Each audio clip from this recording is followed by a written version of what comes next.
So, cheating. Ooh, that's bad. I still cannot find a good, solid reason to excuse it. So hated there was a show exposing them. I used to fall asleep watching it when I was a kid, and I could never understand most of the people there. The spouse gave multiple signs beforehand, but still they forgave them or create excuses for them. Very frustrating. But how about we see an example of how frustrating it can be when you mix bad communication, violence, and religion in an already rocky marriage.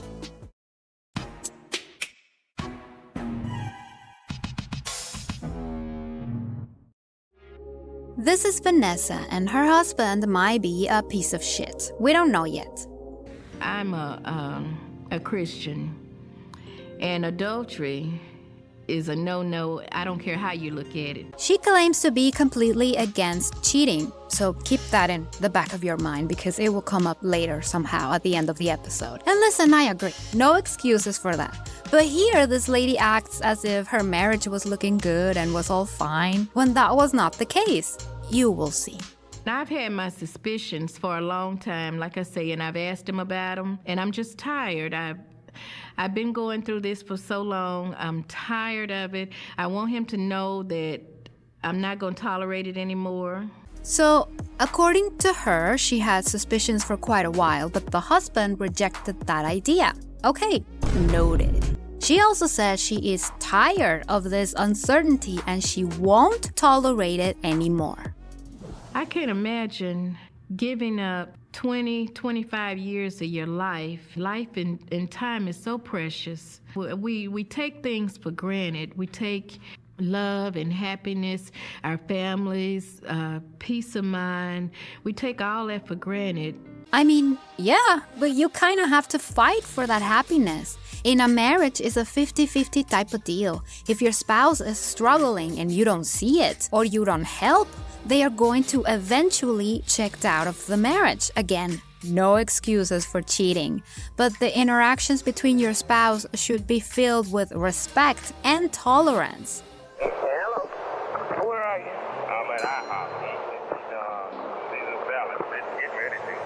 Okay, well, I'm coming down there. I don't want to see you. Which IHOP you at? I don't want to see you. I'm coming. I am not at IHOP. Don't worry. So you lied one more time. I sure did. I lied this time. I did what I did lie. Why? Because that's what I did. Does that look like a healthy marriage there? The husband clearly is telling her, I don't want you near me. That's a problem and a half. That's couples therapy worthy. And this shows that she knew for a fact her marriage was not going well and her husband was actually cheating on her. Vanessa just didn't want to digest it. Well, yes, the husband is cheating with a much younger woman. He goes to her place and stays there for hours while he tells his wife he is at the casino. And kisses her. He doesn't even kiss me anymore. Vanessa also has a weird house rule. Well, he has a rule at my house. He doesn't get in after midnight. So he knows whatever he's got to do. He's got to do it before finish midnight. up by midnight. And he doesn't always make it, and he's angry when he can't get in. That's his house, but still, she has to control where he goes, and if he's not at home at curfew, he doesn't get to come inside the house. And she wonders why her marriage is collapsing. If she doesn't trust him, putting weird, annoying rules is not the answer. It actually does the contrary. He's more angry because he's being punished for things that should have been talked about as a couple. When I took the vows of marriage, and my vow was to God, not necessarily to him, I meant that. And, through the good and the bad. So she promised to God she'll be good to her husband, but not to the person she was marrying. It gives me the vibes as to when you are asking something to someone and they respond to the question by looking at someone else, kind of ignoring you, but answering your question at the same time. Not a good look. I have to forgive him because I want to be forgiven for some of the thoughts that I've had. I don't know if that means forgiving and going back to a couple's life, because that would be a horrible idea. Just because religion makes you do something doesn't mean you are not going to subconsciously retaliate. Sure, you will be forgiving in heaven, but your life will become a living hell because you will not forget about it. They go to the couple's house and the husband is there. And he's not alone. Oh, Vanessa. And that's when the one-sided beat-up starts. Vanessa slaps everyone she could, multiple times, with no remorse. I don't know if the people in the council up in the sky are going to approve of this violence. The story the husband gives is that naked lady wanted to use the phone. Why was she naked? Nobody knows. She had clothes with her, and it was clearly the lady he was kissing at the other house. I mean, 1 + 1 = cheater, am I right?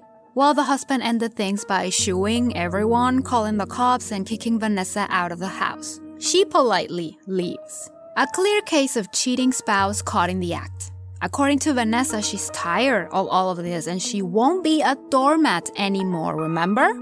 Vanessa Shaw is happy to report that her marriage is back on track, and any talk of divorce has all but ceased. After spending some time alone with her husband, she is now convinced that he did not have sexual relations with the woman that was discovered at their house during the confrontation. Vanessa claims that her skills in catching her husband in a fib are as sharp as a lie detector. Hell on earth. I wonder if this is the case of those overly religious couples whose marriage is dead and gone, but divorce is not a thing, or is very frowned upon, so they are stuck together for appearances. Regardless, this is such a weird way of seeing a life. Forgive a cheater is fine, do that to move on, but to take them back and pretend all the evidence doesn't exist is another. Vanessa is not stupid. She knows deep down that the husband is, and always was, unfaithful. Hell, he said it himself. Have you been faithful to this woman? Well, she know I haven't been faithful. She knew it. She just pretended her life was beautiful just to cope, I guess. I wish she could allow herself to be happy without constantly worrying about her husband's whereabouts, because that must be her life. Where is he? With who? Who is she? Where are you going? That is so exhausting. And more than that, that is not a marriage. If there is no trust, there is no love. I see a lot of Reddit stories where people jump immediately to divorce when the minimum problem arises. I'm not that person. People are difficult. Now grab two and put them in a box. That is horrifying. It requires a lot of talking and motivation to keep the relationship going. But one thing must be present, and that is respect. To me, cheating is the ultimate marriage partnership killer. It's done. Would you forgive a cheating spouse, or have you done it? Listen, I have heard of people who power through something like that and made it. So it can be done. I guess it's a case study type of situation. Let me know your thoughts in the comments. I would love to hear them, and I will see you in the next video. Thank you for watching.